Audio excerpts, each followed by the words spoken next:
गावी आल्यावर एक वेगळीच शांतता मिळते ना.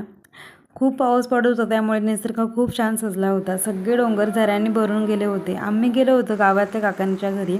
तिकडे छान गप्पा मारल्या आणि घराच्या मागेच असणाऱ्या नदीवर गेलो. दैवी बघा किती मस्त पाण्यात खेळतोय. त्याला पाणी म्हणजे खूप मज्जा वाटते. त्यानंतर आम्ही आमची गाडी धुतली, जी की मातीने खूप खराब झाली होती. त्यानंतर आम्ही आलो घरी.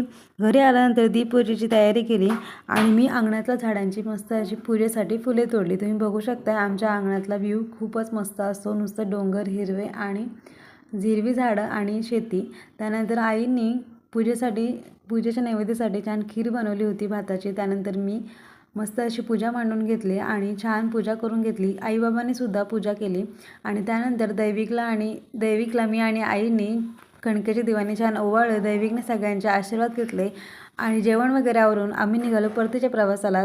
मी व्लॉग इथे सेंड करते. भेटूयात नेक्स्ट व्लॉगमध्ये. तोपर्यंत बाय बाय.